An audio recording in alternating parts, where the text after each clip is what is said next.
ان کی جب دھلائی ہوئی عدالت میں، ان سے پوچھا کہ بھائی دنیا کا کون سا قانون ہے، ایک بندہ کہتا ہے کہ میرا یہ بیان حلفی جو ہے وہ اصل ہے اور یہ نقل ہے، تو آپ کو کون طاقت دیتا ہے کہ آپ اس بندے کے کہنے کے باوجود، جب ایک بندہ کہتا ہے کہ میرا یہ بیان حلفی درست ہے، یہ غلط ہے، اور وہ الیکشن بھی لڑ کے آیا ہے پی ٹی آئی کے ساتھ اور ساری دنیا کو پتا ہے، تو آپ تو ایک غیر متنازع آپ کو ادارے کے طور پر جو وہ کہہ رہا ہے وہ آپ کو ماننا چاہیے. آپ کی چوائس بیچ میں کہاں سے آ گئی کہ نہیں یہ والا بیان حلفی ٹھیک ہے، یہ والا بیان حلفی غلط ہے؟ آپ نے ایسا کیوں کیا؟ جو ارشد خان تھے ان کے پاس اس کا کوئی جواب نہیں تھا، جو ڈی جی لا تھے ان کے پاس اس کا کوئی جواب نہیں تھا، وہ چپ کر کے سناٹا بٹا سناٹا وہاں پر کھڑے رہے. پھر جب سوالات پوچھنے شروع کیے عدالت نے، اور ایک جگہ پر تو جسٹس عقیل عباسی نے کہا کہ اوپر سے آپ کو حکم آیا کہ ان کو نائل کرنا ہے تو نائل کر دیا.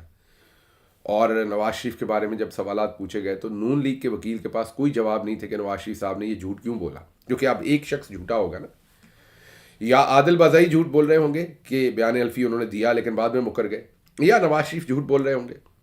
عدالت نے یہ طے کرنا تھا.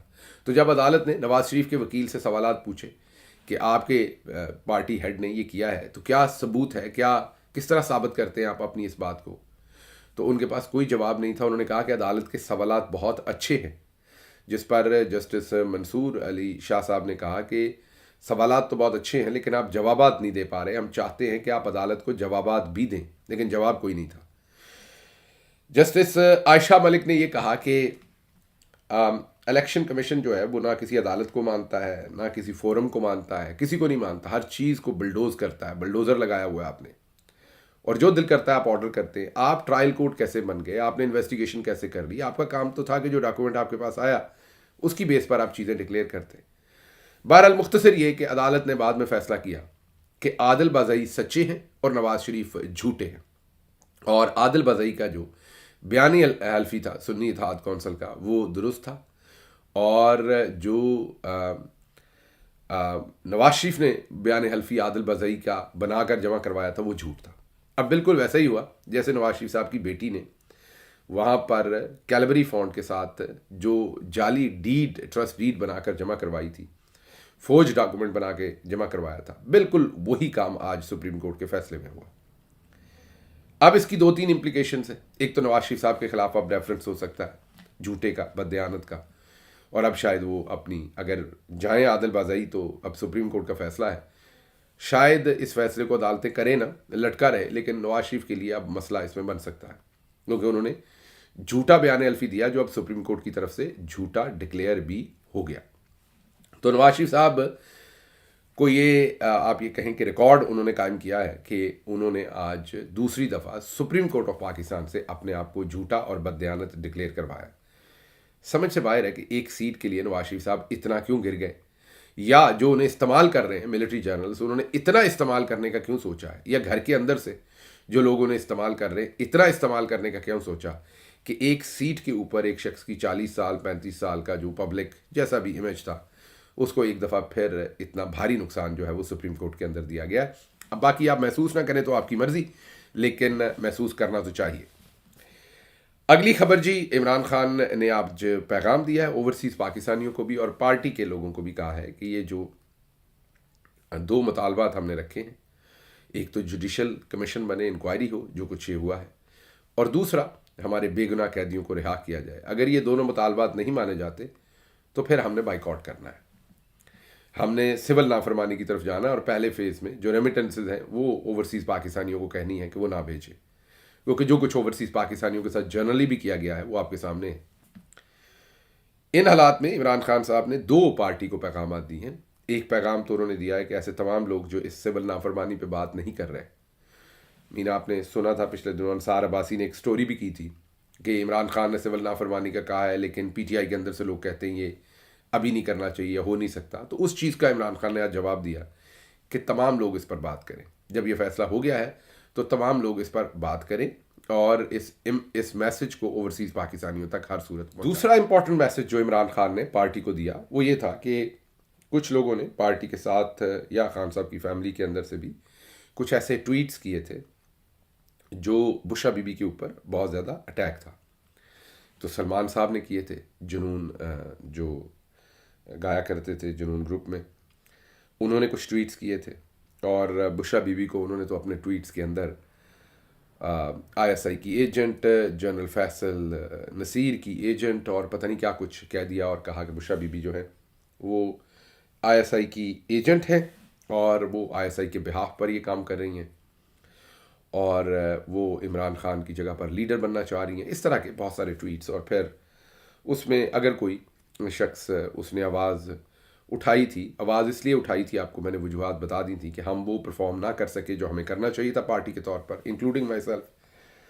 تو اگر اس وقت عمران خان کی بہن یا ان کی بیوی کر رہی ہیں تو کرنے دینا چاہیے.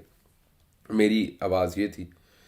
تو کیونکہ میں نے بہت زیادہ آواز اٹھائی تھی تو پھر مجھے بھی اس میں آئی ایس آئی کا ایجنٹ کہہ دیا گیا. آج بہرحال عمران خان صاحب نے جیل سے یہ پیغام بھیجا ہے کہ یہ تمام حرکتیں بند کی جائیں.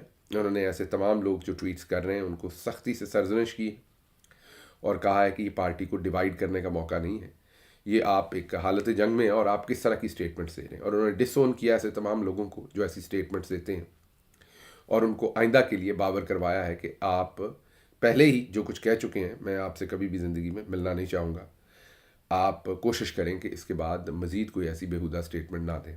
بہرحال یہ ایک اور میسج تھا عمران خان صاحب کا جو آپ کے سامنے رکھنا تھا.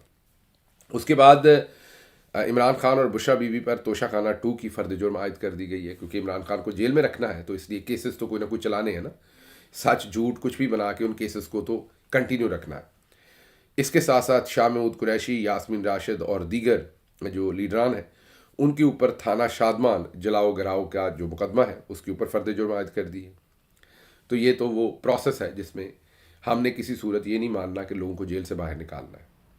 جو کہتے ہیں نا لوگ کے پاس عمران خان اب تھوڑی دیر میں آ رہے ہیں، تھوڑی دیر میں آ رہے ہیں، تو یہ دوسری طرف پورا انتظام کیا جا رہا ہے کہ عمران خان کو لمبا عرصہ جیل کے اندر آپ نے رکھنا ہے، اور ساتھ جو دوسرے لوگ ہیں ان کے مقدمے بھی آگے بڑھائے جا رہے ہیں. دوسری طرف پریکٹس اینڈ پروسیجر آرڈیننس کے خلاف درخواست خارج کر دی ہے سپریم کورٹ نے.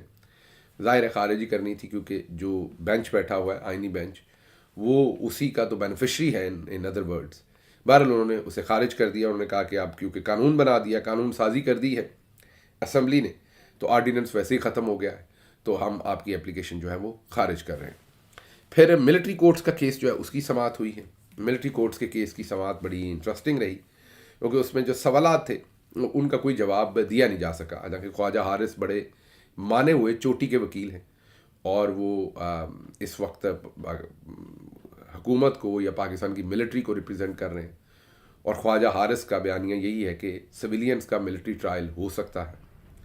آج جسٹس مندوخیل نے ان سے کچھ اہم سوالات پوچھے، اور سوالات یہی تھے کہ جب ایک سویلین شخص جو ہے وہ ملٹری میں کام ہی نہیں کر رہا تو آپ اس کا ڈسپلن اس پر کیسے لاگو کر دیں گے. انہوں نے اگزامپل دی کہ اگر کوئی ریلوے میں ہے، زراعت میں ہے، کسی بھی ڈپارٹمنٹ میں ہے تو اس پہ اس کا ڈسپلن لگے گا، نہ کہ فوج کا ڈسپلن لگے گا. پھر انہوں نے ایک سوال پوچھا کہ اگر فوج میں کوئی فوجی کسی افسر کو قتل کر دے تو اس کا مقدمہ کہاں چلے گا، ملٹری میں یا عام عدالت میں؟ تو خواجہ حارث نے کہا کہ عام عدالت میں چلے گا. مطلب کہ خواجہ حارث صاحب کے پاس کوئی جواب نہیں تھا، وہ اسٹرگل ہی کر رہے تھے. حالانکہ چوٹی کے وکیل ہیں، بڑے معتبر وکیل ہیں اور بڑی تیاری کے ساتھ جاتے ہیں، اس پہ کوئی شک نہیں. لیکن آج ہی واز اسٹرگلنگ، کوئی ان کے پاس جواب نہیں تھا جو بھی ججز نے پوچھا. لیکن اب ملٹری کورٹس کے اندر یہ ٹرائل ہوگا لوگوں کا کہ نہیں، جن بیچاروں کو پھنسا کے وہاں رکھا ہوا ہے، اس پر ابھی کچھ نہیں کہا جا سکتا. کیونکہ جو آئینی بینچ ہے اس میں جو جسٹس امین الدین ہیں جو سربراہ ہیں وہ تو بالکل سختے میں ہیں. سختے کا مطلب ہے کہ ابھی تک انہوں نے سانس بھی نہیں لیا اس مقدمے میں. جو لوگ مقدمے کے اندر تھے انہوں نے ہمیں بتایا ہے کہ جسٹس امین الدین جو ہے وہ ایک بار بھی اس کیس کے اندر ابھی تک نہیں بولے. انہوں نے کوئی لقمہ تک نہیں لیا، جیسے کہتے ہیں نا سانس بھی نہیں لیا، ساکت ہوئے بیٹھے ہیں. جسٹس مندوخیل صاحب کی سٹیٹمنٹس پہلے بھی ایک آدھ کیس میں ہم نے دیکھی ہیں. سٹیٹمنٹس اور ہوتی ہیں، جب فیصلہ لکھا جاتا ہے تو اور طرف نکل جاتا ہے. تو ابھی ان کی جو یہ تگڑے بیانات ہیں یہ ان کے اوپر ابھی اکتفا نہیں کیا جا سکتا. اگلی خبر آپ کے سامنے رکھیں گے جی کہ حکومت نے دہشت گردی کی دفعات کے تحت 400 افراد کو گرفتار کرنے کی انفارمیشن دی ہے پنجاب سے. جی ہاں، یہ پنجاب سے، باقی جگہوں سے بھی گرفتاری کی انفارمیشن آج دی ہے حکومت نے. بتایا ہے کہ کوئی بلوچستان سے 125-150 بندہ، کوئی کے پی سے 200 بندہ، کوئی سندھ سے اتنے بندے، پنجاب سے. اب آپ سمجھ سکتے ہیں کہ پنجاب میں اتنی دہشت گردی نہیں ہے. میں یہ نہیں کہہ رہا بالکل نہیں ہے، لیکن ظاہر ہے جو بلوچستان اور کے پی وہاں پر زیادہ دہشت گردی سے ریلیٹڈ کام ہوتا ہے. اب پنجاب میں بھی ہوتا ہے، اس اسٹیٹمنٹ کو بعد میں ٹویسٹ نہ کیا جائے، کچھ صبحیت نہ بنا دی جائے، لیکن میں صرف بتانے کے لیے کہ زیادہ ایکٹیویٹی جو ہے وہ وہاں ہو رہی ہے، لیکن بندے سب سے زیادہ ٹیررزم میں جو ہیں وہ پنجاب نے اٹھائے ہیں۔ اب جب حکومت کے نمبر سامنے آئے ہیں تو یہ ظاہر ہے تحریک انصاف والے ہیں بیچارے، اور پھر یہ آئی سی سی کو اور ہندوستان کو کہتے ہیں کہ پاکستان میں ٹیررزم نہیں ہے۔ جب ان کے اپنے جاری کردہ یہ نمبر آئیں گے کہ پنجاب کے اندر انہوں نے 400 بندہ جو ہے اٹھایا ہوا ہے، تو پھر کوئی اور ان کی بات کیسے مانے گا، یا کوئی اور ان کی بات کے اوپر توجہ کیسے دے گا۔ اگلی خبر آپ کے سامنے رکھیں گے کہ شیر افضل مروت ڈی آئی جی اسلام آباد سے ملاقات کی ہے انہوں نے۔ کافی انٹرنیٹ کے اوپر اس پہ سما خراشی ہو رہی ہے، بہت زیادہ کنٹروورسی ہو رہی ہے۔ لوگ کہہ رہے ہیں کہ جو ڈی آئی جی ہیں اسلام آباد کے، انہوں نے یہ ساری قتل و غارت میں حصہ لیا ہے، ان کی واچ کے نیچے ہوئی ہے سارے ظلم۔ تو شیر افضل مروت نے ان کے ساتھ کھڑے ہو کے ایک ویڈیو میسج ریکارڈ کروایا ہے، اس میسج میں انہوں نے کیا کہا ہے وہ آپ سن لیجیے۔ آج ڈی آئی جی آپریشن اسلام آباد سید علی رضا صاحب کے دفتر آیا ہوں۔ آنے کی وجہ یہ ہے، دو وجوہات ہیں۔ ایک تو میں نے اسمبلی میں فلور پہ ان کے حوالے سے کچھ باتیں کی جو مناسب نہیں تھی، نازیبا تھی۔ اب میں غصے میں آیا ہوا تھا کیونکہ ان کے پاس ریمانڈ میں تھا اور وہاں پہ لاکت میں ڈالا، بقایا ہے، میں نے اس کو نہیں یہ کیا تھا۔ لیکن مجھے بعد میں پتہ چلا کہ علی رضا صاحب جو ہیں وہ سید ہیں، اور سید ہونے کے ناطے جو ہیں یہ الفاظ جو ہیں اس کے لیے، اس کے خاندان کے لیے جو ہیں وہ یقیناً دکھ کا باعث بنے ہوں گے۔